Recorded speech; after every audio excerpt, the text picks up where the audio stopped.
Aparentemente, o torcedor brasileiro ainda não entendeu o que é a SAF.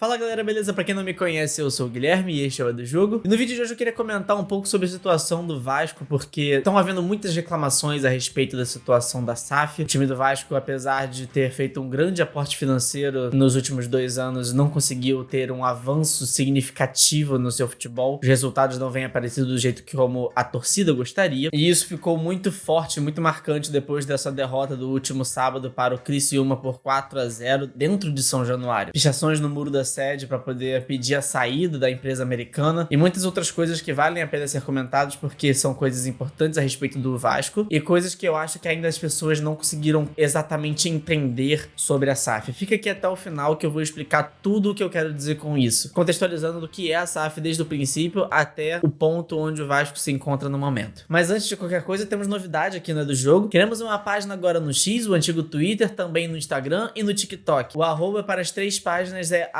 @EDoJogo_OFC, de oficial. Eu vou deixar todos os links aqui na descrição e também estarão no primeiro comentário fixado. E segue lá também para poder dar um apoio aqui ao canal, porque isso também ajuda bastante. Bom, gente, agora falando então da situação do Vasco, é muito importante a gente entender antes de qualquer coisa que a SAF, a Sociedade Anônima do Futebol, se trata da venda de uma porcentagem da área do futebol do clube social para um investidor, seja ele quem for. No caso do Vasco é a 777, do Botafogo é o John Textor, né, que é dono do grupo Eagle, que ele tem outras empresas na sua holding, como o Crystal Palace e o Lyon. E a 777 é a dona atualmente do Vasco, também é a dona do Genoa na Itália e também recentemente fez um aporte pelo Everton na Inglaterra. Só que a questão da SAF no Brasil, ela é muito nova. Então eu acho que as pessoas ainda não entenderam exatamente o que o clube ter se tornado uma empresa efetivamente quer dizer. Para contextualizar, vamos para a Europa, onde os clubes já são empresas há muito mais tempo. E para exemplificar o que eu tô querendo falar aqui em relação às SAFs, eu vou usar o Manchester United como um exemplo. O Manchester United é o terceiro time da Inglaterra que mais teve faturamento nos últimos anos. Nos dados mais recentes que eu consegui encontrar, que foi em 2021-22, era o terceiro time da Inglaterra com maior faturamento, atrás apenas do Manchester City e do Liverpool, respectivamente, o primeiro e o segundo colocado nessa lista. E o que há muito tempo é falado sobre o Manchester United? Que o time não conquista nada. Na temporada passada, o Manchester United conquistou a Copa da Liga Inglesa, e esse foi o primeiro título que o United conquistou desde a Liga Europa, com José Mourinho na temporada 2016-2017. O Ibrahimovic ainda era o principal jogador da equipe. Ou seja, o Manchester United ficou 6 anos sem conquistar absolutamente nada desde a Liga Europa. E por que isso é relevante no universo das SAFs? Porque para as SAFs, o resultado esportivo não é aquilo que molda uma equipe. Para as SAFs, o principal objetivo é o lucro baseado no investimento feito para aquela equipe, para a aquisição da equipe, para a montagem do elenco daquela equipe. É óbvio que no futebol o resultado esportivo influencia muito na sua geração de receitas. Quando os times estão em melhor fase, os torcedores eles participam muito mais, eles vão mais ao estádio. Só que na Inglaterra isso influencia pouco. Como eu falei, o Manchester United foi o terceiro time que teve mais receitas em 2021-2022, sendo que não ganhou absolutamente nada. O Manchester City foi o campeão da Premier League naquele ano, o Liverpool foi a final da Champions League naquele ano, foram os 2 times que tiveram mais receitas, e o Liverpool também foi quem venceu a Copa da Liga e a Copa da Inglaterra naquele ano, em 2022. Os resultados financeiros do Manchester United, apesar de não ter conquistado nenhum título, ainda assim foram muito expressivos. E o Manchester United aparece também na lista da Forbes como a 13ª equipe esportiva mais valiosa de todo o mundo e a segunda mais valiosa no futebol. No futebol, atrás apenas do Real Madrid. E por que tudo isso é relevante no contexto do Vasco, que é o tema principal do vídeo de hoje? Porque, como eu falei, o importante para os investidores não é que o clube seja o maior campeão do seu país, não é que o clube seja o principal vencedor de todos os títulos que existam. O importante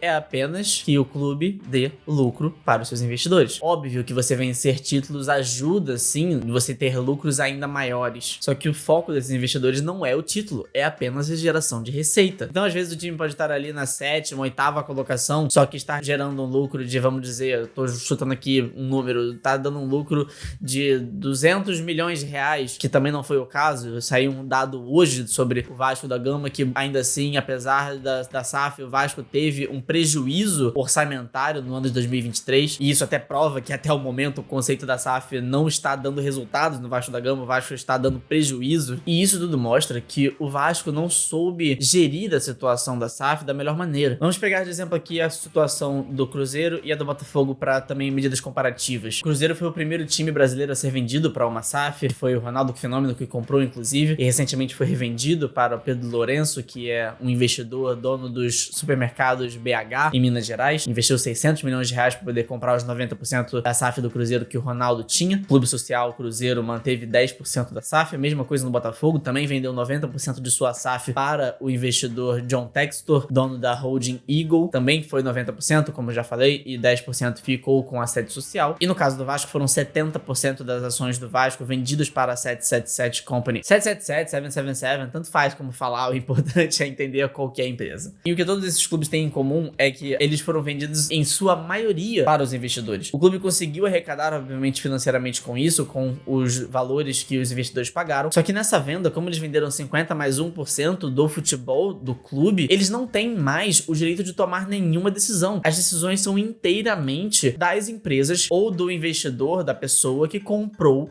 aquela SAF. Recentemente teve a entrevista do Pedrinho, no qual ele falou muito que ele não podia falar porque o contrato não permitia. Só que, mesmo que ele pudesse falar qualquer coisa, nada disso iria fazer absolutamente nenhuma diferença, porque o Clube Social Vasco da Gama, que é presidido hoje pelo Pedrinho, só é dono de 30%. Ou seja, se tivesse até uma votação, eles teriam uma cadeira, e enquanto a 777 teria 2 cadeiras, e o que a 77 decidisse seria a regra, seria o que seria mantido. Inclusive, uma notícia do jornal O Globo, do jornalista Anselmo Góes, foi publicada dizendo que vários torcedores do Vasco, da sede associativa, fizeram uma campanha para retomar o futebol para a associação, para o clube associativo. A ideia seria colocar uma cláusula no estatuto do clube que proibiria o Vasco de perder o controle de qualquer uma de suas modalidades esportivas. Só que assim, isso é impossível, porque mesmo que isso fosse hoje colocado no estatuto do clube, não seria válido para coisas passadas, seria algo daquele ponto em diante, não teria um efeito retrógrado, seria apenas dali pra frente. E não apenas isso, se fizesse essa cametada, o que fariam com o dinheiro que a 777 já investiu no Vasco? Foram mais de 100 milhões de reais em contratações esse ano, sem contar os aportes financeiros já feitos pela companhia americana para a compra do Vasco da Gama SAF. Isso seria a mesma coisa que, por exemplo, você vende uma casa e mesmo depois que o atual dono já pagou o que tinha que ser pago para vender essa casa, ou uma grande parte, você pode tomar a casa de volta. Isso só seria válido caso a pessoa não pagasse, não arcasse com o que tivesse incluso no contrato. Mas como até agora nada foi comprovado de que a 777 não vem cumprindo com o contrato assinado com o Vasco da Gama, isso é ilegal até. A única forma do clube associativo ter o controle do futebol seria se montasse uma outra equipe de futebol além do Vasco da Gama, que esse sim fosse gerido inteiramente pelo clube. Isso aconteceu aqui em Portugal, por exemplo, com o Belenenses. Em 1999, o Belenenses foi vendido para uma SAF, aqui no caso é SAD, né, Sociedade Anônima Desportiva, só que depois de um tempo o clube associativo resolveu montar novamente uma equipe de futebol, só que tudo aquilo que pertence à SAD, no caso a SAF, ele é de parte da SAF. A Sociedade Anônima até abriu mão do estádio do Restelo, né, que é o estádio do Belenenses, e entregou para o clube associativo, mas, por exemplo, se o Vasco resolve fazer algo do tipo e fala, eu vou jogar em São Januário, a 777 pode simplesmente virar e falar, não, vocês não vão, porque na venda do futebol, São Januário estava incluso naquele espaço. O estádio de São Januário atualmente é da 777, não é mais do clube associativo. Então teriam que fazer um outro estádio para o Vasco jogar, ou passar a jogar no Maracanã junto com o Flamengo e Fluminense, e ainda assim o time associativo teria que começar a partir da 4ª divisão, provavelmente do Campeonato Brasileiro, e subir dali até voltar à 1ª divisão, ou no caso chegar à 1ª divisão, porque esse seria assim o novo clube. Não poderia utilizar o escudo do Vasco da Gama, porque o escudo faz parte da SAF, apesar de ser o escudo também do clube social, teria que haver alguma leve mudança para poder diferenciar uma coisa da outra, mas o escudo atualmente faz parte da SAF, 70%, né, pelo menos daquilo tudo. Então a SAF poderia tomar a decisão de não vamos alterar o nosso escudo, então o clube associativo teria que fazer um escudo pelo menos um pouco diferente, e embora haja um exemplo como é o exemplo do Belenenses, seria algo muito arriscado para o clube associativo fazer. A verdade é que o Vasco da Gama, seja SAF ou seja clube associativo, hoje é uma bagunça. Eu sei, torcedor, que dói ouvir isso, mas isso é simplesmente um fato. E apesar de picharem muros, portões e o que quer que seja pedindo a saída da 777, isso pode simplesmente não acontecer. Assim como é o caso do Manchester United. Você tem cartazes escrito Love United, Hate Glazers, que são os donos do clube inglês. vez, procure a respeito dos Glazers na Inglaterra, veja